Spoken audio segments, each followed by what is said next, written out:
aqui confirmou a comunicação né? Totalmente. Ou não, está tudo certo, é isso mesmo. Não há qualquer dúvida que é o meu sogro e o meu tio. Não nos restam dúvida, portanto, sobre a sua identidade. Deus será glorificado pela maior firmeza das nossas crenças no Espiritismo, e os nossos irmãos encarnados e desencarnados se tornarão melhores. A identidade do seu irmão também não é menos evidente na mudança de ateu em crente. Reconhecemos-lhe o caráter, o estilo, o contorno da frase. Uma palavra sobre todas nos despertou a atenção: panaceia, sua frase predileta, a todo instante repetida.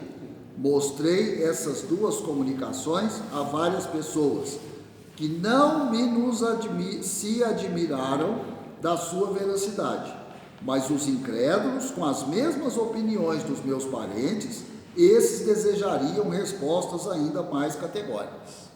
Então, quer dizer, essa pessoa que solicitou a evocação, para ela não tinha dúvida nenhuma das duas comunicações, a identidade bateu, né?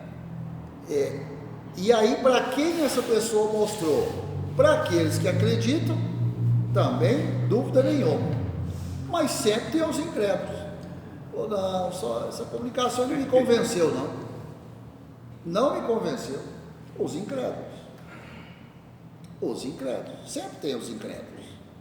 Sempre vai existir os incrédulos, né?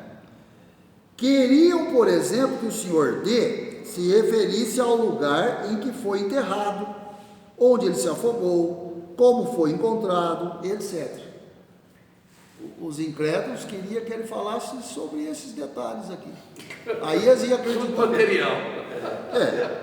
A fim de os convencer, não vos seria possível fazer nova evocação, perguntando onde e como se suicidou, quanto tempo esteve submergido, em que lugar acharam o cadáver, onde foi inumado, de que modo, se civil ou religiosamente, foi sepultado. Dignai-vos, caro Senhor, insistir pela resposta categórica a essas perguntas, pois são essenciais para os que ainda duvidam. Estou convencido de que darão, nesse caso, imensos resultados. Dou-me pressa a fim de esta vos ser entregue na sexta-feira de manhã, de modo a poder fazer essa evocação na sessão da sociedade nesse mesmo dia, e etc. Reproduzimos essa carta pelo fato da confirmação da identidade e aqui lhe anexamos a nossa resposta, para ensino das pessoas não familiarizadas com as comunicações do além-túmulo. As perguntas que nos pediram para novamente endereçar ao espírito de vosso sogro são incontestavelmente ditadas por intenção louvável, qual a de convencer incrédulos, visto como em vós não mais existe qualquer sentimento de dúvida ou curiosidade. Quer dizer, essa pessoa então pediu para o médium fazer essas perguntas assim que possível, porque ela queria acabar com os incrédulos. O espírito está em perturbação. Fazer todo mundo acreditar. Né? O espírito está em perturbação e não vai falar isso não. Pois é, tem esse detalhe também. Contudo, um conhecimento mais aprofundado da ciência espírita vos faria julgar supérfluas essas perguntas. Em primeiro lugar, solicitando-me conseguir resposta categórica, mostrais ignorar a circunstância de não podermos governar os espíritos a nosso talante. Não somos nós que vamos falar para o espírito o que ele vai responder. Não somos nós, né? Ficai sabendo que eles nos respondem quando e como querem. Exato. E também como podem. A liberdade da sua ação é maior ainda de que quando encarnados, possuindo meios mais eficazes de se furtarem ao constrangimento moral que por acaso sobre eles queiramos exercer. Então é isso, o espírito tem livre-arbítrio. E se ele não quiser responder que jeito que ele morreu, onde que ele suicidou, como que ele foi encontrado, quanto tempo ele ficou submerso, e ele não responde, ponto final. Acabou. As melhores provas de identidade são as que fornecem espontaneamente por si mesmos, ou então as oriundas das próprias circunstâncias. Estas é quase sempre inútil provocá-las. Segundo afirmais, o vosso parente provou a sua identidade de modo inconcurso. Por conseguinte, é mais que provável a sua recusa em responder a perguntas que podem por ele ser, com razão, consideradas supérfluas, visando satisfazer a curiosidade de pessoas que lhe são indiferentes. Então, olha o que ele falou aqui. A pessoa já comprovou a identidade da comunicação. Não há dúvida. Então o espírito pode simplesmente raciocinar da seguinte forma: já comprovou que sou eu não tenho que falar mais nada não, já está comprovado. Quem pediu a evocação já está ciente da identidade. Sou eu, o meu outro irmão, e não há dúvida. Então eu não quero falar quanto tempo eu fiquei submerso, não. O que interessa isso? Realmente, vamos pensar. O que interessa? Se for submerso um dia, uma semana, não muda nada. É um fato totalmente irrelevante, né? A resposta bem poderia ser a que outros têm dado em casos semelhantes, isto é, para que perguntar coisas que já sabeis? A isto acrescentarei que a perturbação e sofrimentos que o assoberbam deve agravar-se com as investigações desse gênero. E quando partir para esse lado de pergunta, você vai agravar o sofrimento dele. Você vai só piorar. O martírio, né? A dor, tudo. Que corresponde perfeitamente a querer constranger um doente que mal pode pensar e falar, a historiar as minúcias da sua vida, faltando-se assim às considerações inspiradas pelo seu próprio estado. Quanto ao objetivo por vós alegado, ficais certo de que tudo seria negativo. As provas de identidade fornecidas são bem mais valiosas, por isso que foram espontâneas e não de antemão premeditadas. Então, tudo que ele falou foi voluntário. E foi a partir daí que comprovou a identidade. Então, ele está certo. Lógico que ele está certo. Ele não tem que falar mais nada. Qualquer coisa a mais é irrelevante, né? Ora, se estas não puderam contentar os incrédulos, muito menos o fariam interrogativas já pré-estabelecidas, de cuja conivência poderiam suspeitar. Há pessoas a quem coisa alguma pode convencer. Esses poderiam ver o vosso parente com os vossos próprios olhos e continuariam a supor-se vítima de uma alucinação. Duas palavras ainda, quanto ao pedido que me fizeste de promover essa evocação no mesmo dia do recebimento de vossa carta. As evocações não se fazem assim de momento.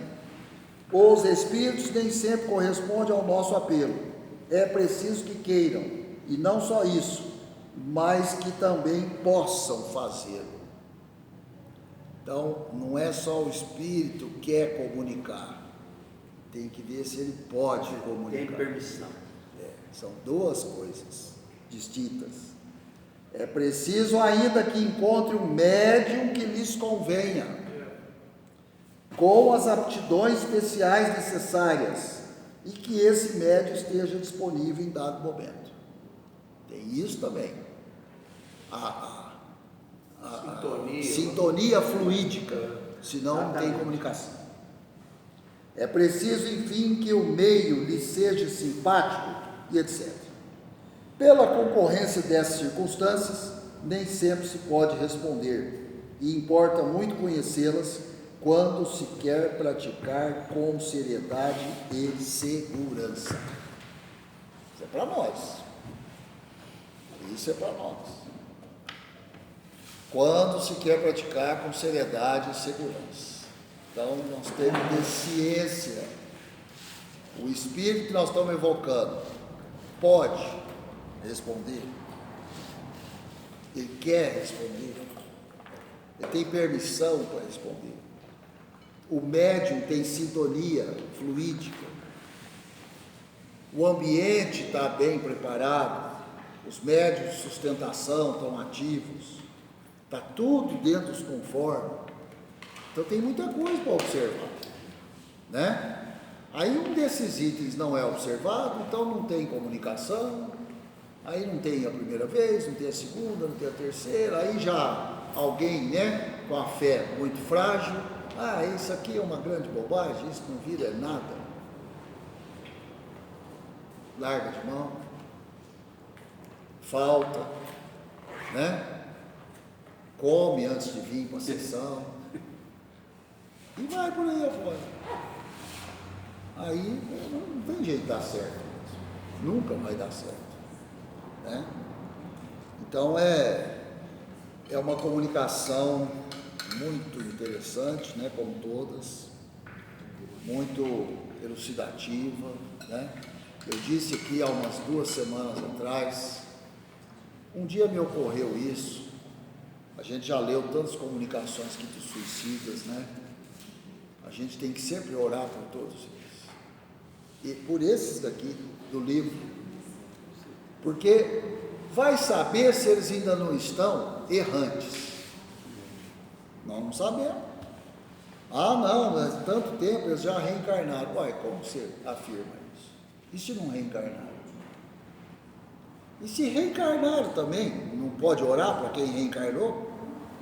Foi suicida um dia, né? Deve estar aí numa luta para melhorar, porque não quer dizer que na primeira existência, depois do suicídio, na primeira chance de reencarnação, já é um espírito melhorado. Não, vai lutar para melhorar. Vai ser muito tentado a errar de novo. Porque tem a turma que não quer ver o outro progredir, ué.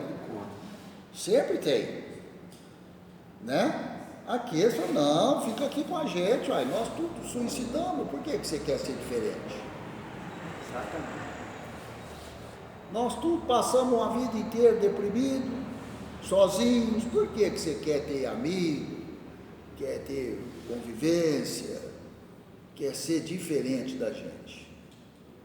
Então, não é uma luta fácil, então a gente tem que orar. Eu sei que, né, acho que na família de todo mundo, ou pelo menos conhecidos de todos, cada um de nós, você sabe de alguém que resolveu dar fim à própria vida. Quase toda a família tem, infelizmente, né? Ou então alguém muito próximo da gente, não é parente, mas é próximo. A gente tem que orar muito para esse pessoal. Eu tenho um tio que suicidou, eu não o conhecia, ele suicidou muito antes de eu nascer. E a família, a minha avó, ela nunca teve a explicação, nem meu avô. Ninguém da família, nem os irmãos, minha mãe, que já era viva, já era adulta, minha mãe sempre, até hoje fala, minha mãe é viva ainda, ninguém nunca recebeu uma explicação. E todo mundo foi atrás para saber, porque era uma pessoa que tinha uma estabilidade financeira, social, diz que era um cara muito bonito, sabe, vistoso, podia ter uma fila de mulher atrás dele, né? Funcionário do Banco do Brasil, naquela época, lá nos idos dos anos 40, né? Funcionário do Banco do Brasil, o que é isso? O status social era um negócio, né? E ele passou ao lado do guarda do banco, tomou a arma, tirou a arma do coldre e deu um tiro na boca. Ninguém nunca recebeu explicação. Então, tem que orar. Tem que orar, né? No caso desse. Não é fácil. Então, eu estava conversando com o meu irmão esses dias lá, na porta da casa. Então, aí lá ele descendo, o colega dele, esse café. Aí ele falou, espera um pouco. Aí foi lá e conversou com ele lá na rua. Aí voltou e falou assim, aquele rapaz ali, ó, ele está falando de suicidar. Aí eu fui ali só para conversar com ele um pouquinho, falei para ele, ô cara, anima, pensa em Deus, não fica assim não, porque é pior se você fizer isso. Aí eu pensei assim, nossa, eu tinha que conversar mais com ele, né? Para ajudar ele, esse rapaz, porque a pessoa não está com esse pensamento. exatamente. Bom, hoje não deu para a gente ler Médiuns e Mediunidade, né? É uma comunicação muito extensa.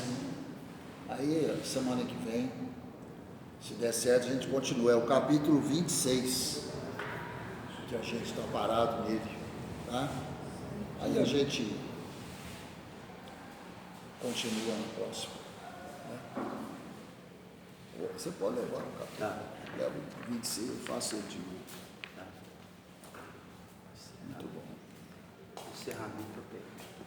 Então vamos encerrar nossos estudos de hoje, agradecendo a Deus, a Jesus, agradecendo aos bons espíritos, aos mentores, guias espirituais, aos irmãos desencarnados, a pleia de irmãos desencarnados que certamente estudam junto conosco, e aos encarnados presentes, as orações, as vibrações positivas emanadas para o alto, o equilíbrio vibratório no ambiente dessa sala, que tanto a gente pede, e recebemos a graça desse equilíbrio no ambiente das salas, né? Sala, seja no estudo na quarta-feira, seja nas segundas-feiras, temos tido ambientes bastante equilibrados, e a gente só tem a agradecer por isso, né? Dirigimos nossas preces, nossas vibrações a todos aqueles que um dia colocaram termo à própria existência, que possam primeiramente reconhecer o desequilíbrio que cometeram, o erro, o que os levou a essa situação, reconhecimento com humildade, arrependimento, e no curso normal da lei do progresso, outras oportunidades terão para reencarnar, né? Passar pelas suas provações, pelos seus obstáculos, e seguir o curso normal da evolução espiritual que todos nós seguimos. Então, que nossas preces sejam dirigidas, as nossas vibrações, a esses irmãos, sobretudo a esses dois, né, que hoje a gente teve a oportunidade de ler, analisar, refletir a respeito da história desses dois. Que a espiritualidade os conforte sempre. Pai nosso que estais no céu, santificado seja o vosso nome, venha a nós o vosso reino, seja feita a vossa vontade, tanto na terra quanto no céu. O pão nosso de cada dia, dai-nos hoje, Senhor. Perdoa, Pai, as nossas dívidas, as nossas ofensas, assim como nós perdoamos aos nossos devedores e aos nossos ofensores. E não nos deixeis cair em tentações, mas livra-nos de todo o mal, porque só em vós brilha a luz eterna do reino e do poder, da glória e da paz, da justiça e do amor para sempre. Que assim seja.